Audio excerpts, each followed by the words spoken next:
Hi, and welcome to today's video. Now, in the last 25 years of working in this industry, a little bit longer if I include the couple of years in chartered accounting before I got into advice, we've worked with a lot of people in that transition to retirement, and I wanted to talk a bit about that today. There's a really good YouTube video we're going to share as well, which talks about the phases of retirement. We're also going to talk about the bit of volatility in the market at the moment and putting things into perspective a bit and starting to think about what's going on and some of the interesting population growth numbers that have just come out, and really trying to stay a little bit optimistic about the future prospects when we see a bit of negative news around the world. So to start with, the first thing I want to talk about was those sort of phases of retirement, and I suppose what I've seen over the last 20 years is that nervousness of people planning those first couple of years just before retirement and have I got enough? How am I going to live off this money the rest of my life? And really what's important to life. Now, I don't think I've ever had a client who's retired and regretted it. So that's number one.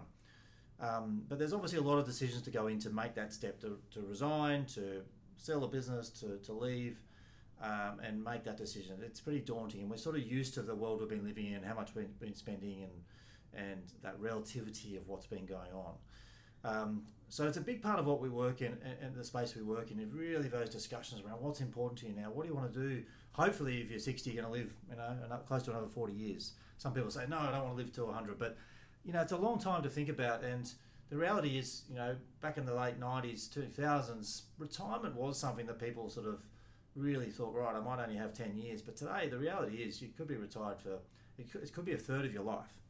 Now, in Australia, there's about 150,000 people retiring a year, a little bit more now. And so it's a lot of people hitting that dynamic around, well, how's this going to work? And can I do it? And should I do it?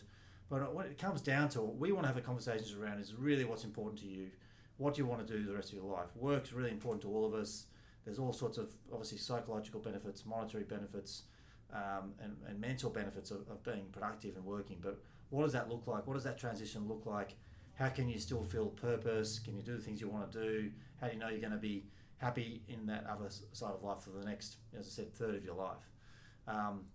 So if you're near retirement, close, thinking about it, there's some of the conversations we really enjoy having and really feel we can help in those conversations.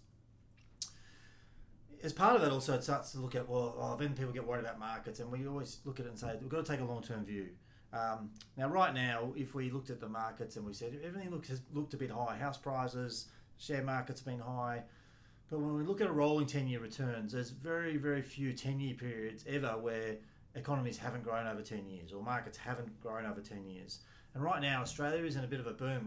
The population of Australia has just hit 27 million people. Now, when I left school in 1993, the population was just under 18 million. So it's almost a 10 million person growth in that period. Now, in 10 years' time, I think that's going to continue at a rapid rate. We've had massive immigration since COVID. Australia's got the benefit of growing with population, whether you agree or not, but that's probably something that's going to just continue, and that population is going to grow, which creates all sorts of opportunities and threats as well. But from an economic growth point of view, that's pretty positive for Australia. We're actually a growing country, where a lot of countries in the world aren't. They're declining. So that's good from an Australian point of view. How we manage that, of course, how governments manage that, how we all manage that, has got some complexity.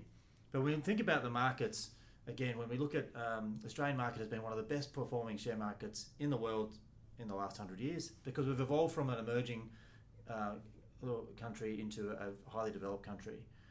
We've benefited from that increase in technology and increase in developments and markets and industrialisation in Australia really as investors, and I think that's going to continue. There's going to be ups and downs, of course, but we have to keep that long-term view.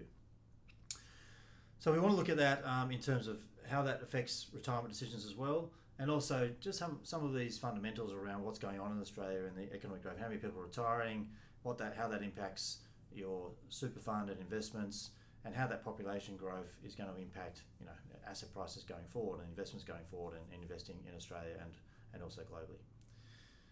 So I hope that helps. In the link below, we've got that link to that YouTube video, which is really good, talks about the 4 phases of retirement. And we chart it out here and say, look, if you're about to retire now, you're not really thinking just about this next 1 year. Your time horizon really is out to 30 or so years. So when we think about investment markets in that period, a lot of people are really worried about what's going to happen in the next year or two. But really what we need to think about is if this is where markets are now, they might take a dip here, they might go up here, but in 10 years' time, are they going to be, a market's going to be here, here, or here? Now, we would expect that in 10 years' time, that's probably not going to happen. This is a good chance, and that's a pretty good chance up there, optimistically speaking. It's not going to be a smooth ride, but you expect over the next 10 years, things are going to be better than they are today. Thanks for listening.